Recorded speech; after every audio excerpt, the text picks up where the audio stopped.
Salut à toutes et à tous, j'espère que vous allez bien. Merci infiniment pour les partages, les commentaires évidemment. Alors je vais essayer de brosser comme ça à main levée rapidement quelques éléments sur l'actualité. Toujours la même rage, la même folie. Rarement la haine, la rage anti-algérienne n'a atteint des sommets pareils. Je ne pensais pas que la diplomatie de caniveau du trottoir aurait pu se comporter comme de véritables racailles en ce qui concerne l'Algérie et que l'extrême droite se lâche à un point où même la pourriture n'oserait pas parler comme ça d'un pays souverain et libre qu'est l'Algérie. Donc les crapauds, les rapaces de l'extrême droite se lâchent. Là, ils sentent qu'ils ont contaminé toute la société et pour plusieurs choses qui leur échappent peut-être, eh bien, ils se lâchent totalement puisqu'ils entendent que les soi-disant démocrates, ceux qui devraient avoir un langage diplomatique un peu châtié, retenu, parce que bon, il faut faire bonne figure, eh bien, parlent comme des proxénètes, finalement, des souteneurs. Et aujourd'hui, tout le monde s'est lâché. Et de la diplomatie de celui qui est à l'intérieur, Tata Yo-Yo, Rotaillot, qui semblerait lui à l'intérieur en France, s'occupe pas mal de l'extérieur. Pourquoi? Parce qu'en fait il a, semble-t-il, grâce au parti de France qui reste en Algérie, ne vous y trompez pas, ils sont très puissants.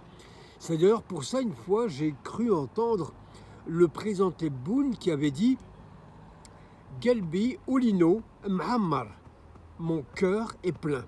Alors, plein, j'ai très vite compris, ceux qui savent décrypter ont compris que la, la, la, le parti qui est à l'intérieur et qui contrôle beaucoup d'éléments, qui a littéralement contaminé une grande partie de l'Algérie, j'y reviendrai sur ces détails, eh bien, il est un peu seul finalement face à cette opération main propre, à ce nettoyage, à ce nécessaire Karcher a passé chez ces traîtres de l'intérieur qui travaillent uniquement pour de l'argent. D'ailleurs, je vais revenir sur ce que dit Rachid Nekaz, il dit beaucoup de choses intéressantes. Il ne peut pas plaire à tout le monde, mais les choses qu'il dit sur le plan économique sont vérifiables, existent réellement. Pourquoi une grande partie donc du sous-sol algérien hydrocarbures sont plus que partagés, ils sont livrés à des pourcentages inouïs, des 60 voire 80% à des sociétés étrangères. Eh bien c'est simple, c'est que ce parti de l'intérieur qui a beaucoup d'intérêt à l'extérieur, comme les Bouchouareb, les Ali Haddad, le général Belkissi dont je parlais hier, au Bonouira, cet officier, qui ont disséminé, qui ont caché tellement d'argent à l'extérieur, et les autres qu'on ignore un peu, eh bien, ont besoin de donner beaucoup à ces entreprises étrangères pour avoir quoi? Des rétrocommissions. C'est uniquement pour ça qu'ils donnent énormément donc de pourcentage à ces sociétés, c'est pour leur reverser de l'argent tout simplement. Le patriotisme, ils connaissent pas tout ça, ils connaissent pas, ils en ont rien à foutre. En fait, ces gens-là, ceux que j'ai cités, les Bouchoualeb et beaucoup d'autres, vendraient pères et mères, ils les ont vendus quelque part. Ils sont accompagnés de pseudo-journalistes, des péripatéticiennes patentées, comme les Sifawi qui prétendent dire des vérités, mais qui est finalement l'Akdjoun, le chien, le kelb de Rotaillot. Ajouté à ça, Semar, tous ces types qui prétendent être des journalistes. Vous savez, le métier de journaliste, moi, s'arrête à de la prostitution. J'ai plus de respect pour les filles ou les mecs du bois de Boulogne ou de la rue Saint-Denis ou de Pigalle ou de partout ailleurs qui donnent leurs fesses. J'ai plus de respect pour cela que pour ces prétendus, que la profession même de journaliste que j'exècre par-dessus tout. Ce sont uniquement des prétentieux illettrés qui bombent le torse comme des coqs sur un tas de fumier. Revenons donc à nos moutons, chers amis. Pourquoi tant de sociétés se partagent le gâteau? L'Algérie est la vache à lait de la France. Très surprenant, on se dit mais pourquoi finalement arrose cette haine, cette espèce de va-t-en-guérisme, si je peux dire ça comme ça, des médias, en grande partie des merdias, qui fonctionnent comme des mercenaires. C'est l'OS aujourd'hui qui est dans la presse, c'est l'OS qui est là.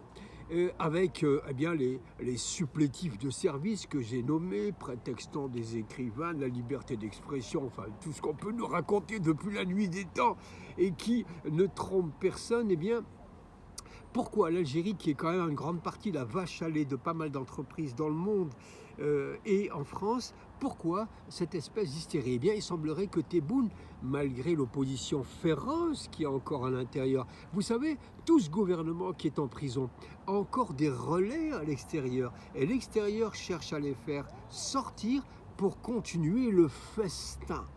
Pour continuer le festin. Alors, Tebboune essaie de serrer des boulons, mais ça fuit de partout. Je regrette de dire ça, hein. Ça ne change rien à l'idée que nous sommes fiers de ce que nous sommes, de notre histoire antique, celle d'aujourd'hui.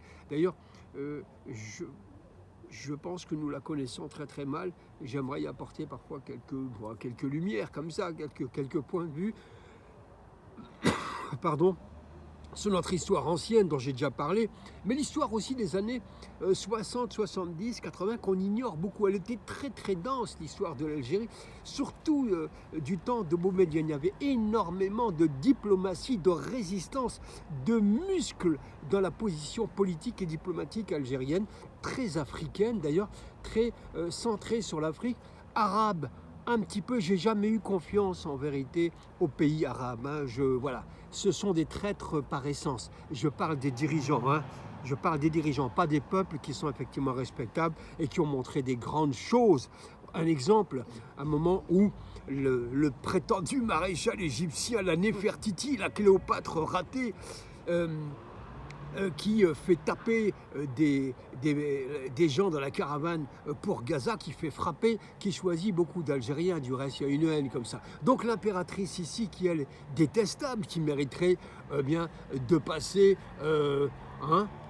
par une espèce de tribunal normalement, eh bien ce pro-israélien, sioniste à mort, le Sisi, eh bien son peuple, par exemple, petit geste humanitaire, les Égyptiens essaient de lancer des bouteilles d'eau à la mer pour Gaza.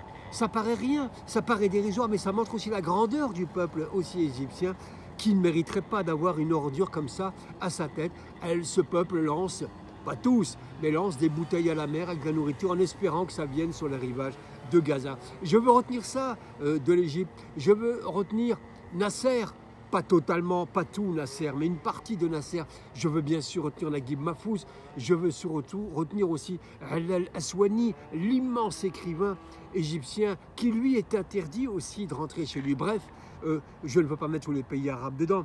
La Tunisie se révèle être un immense pays avec un grand président, Kais Saïed, dont vous avez entendu sa condamnation et sa détermination à condamner et à montrer du doigt le génocide à Gaza. Bref, aujourd'hui, pourquoi la France s'excite comme ça, un peu de partout? Les fachos se lâchent, etc. Eh bien, parce qu'il semblerait que Tebboune commence à vouloir resserrer des boulons. Et cette diplomatie cachée, voulue peut-être par le boss, le patron, le cador Driancourt, l'Amrar, le Chir, mine de rien, avec sa tête comme ça à la Bourville, c'est un khatar, c'est un dangereux ce type. Apparemment, il tient beaucoup de monde et il a ses sous-fifres, ses supplétifs qui prétendent informer sur l'Algérie. Alors vous les connaissez tous, hein. Il y en a qui sont réfugiés au Maroc, d'autres en France, enfin voilà, chez nos chers amis.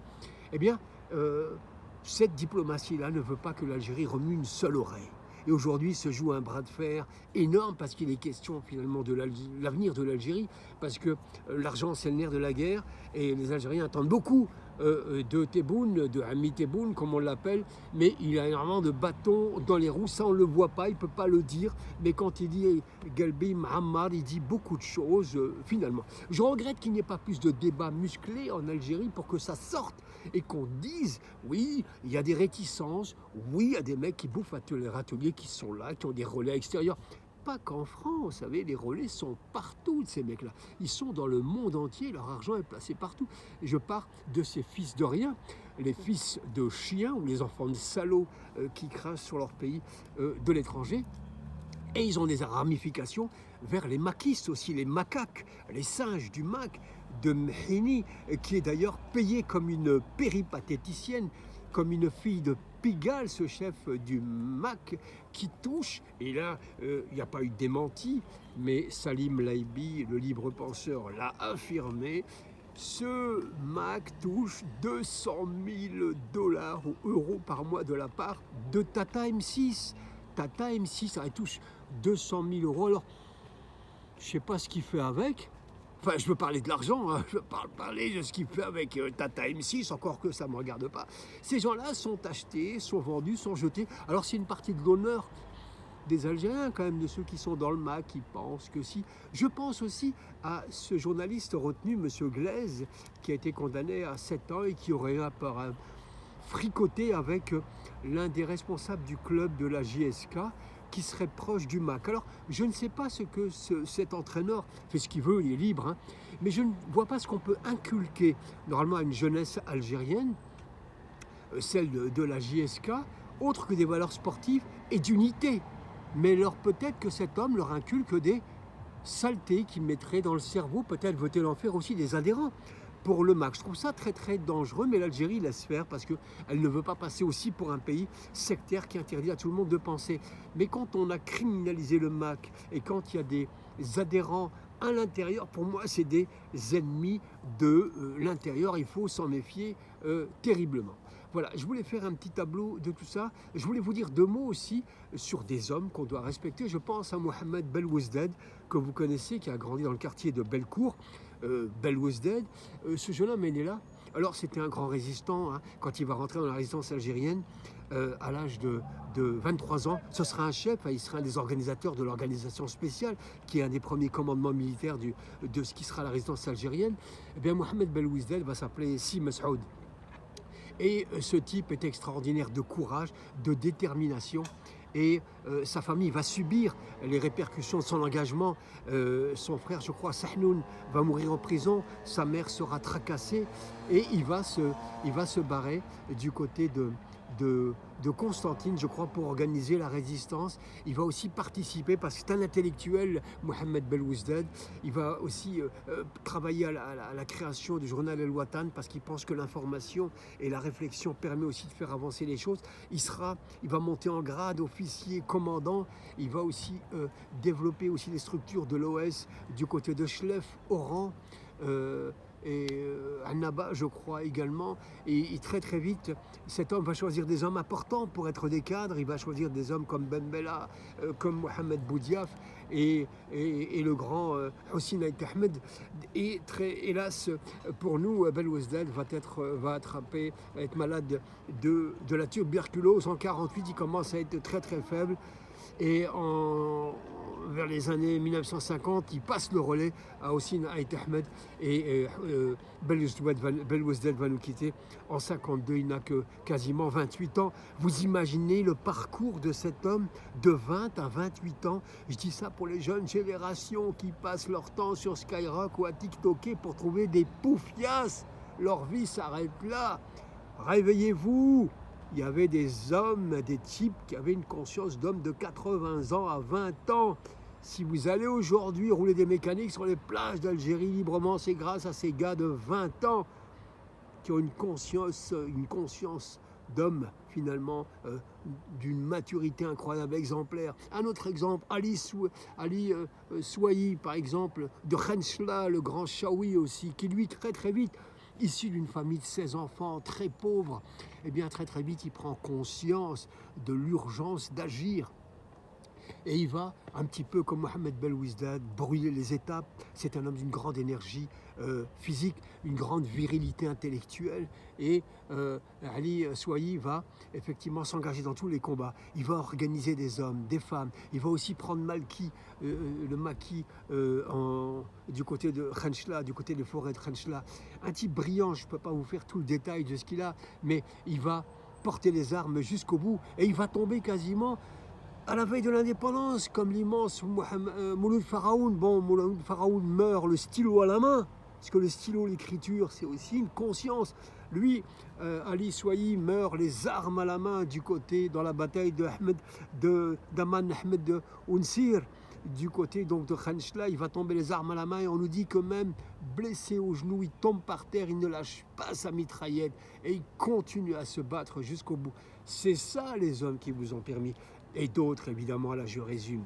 Voilà. Eh bien, on n'est pas sorti de tout ça, on n'est pas sorti de ce besoin de virilité, de courage, de cohésion et de lutte politique.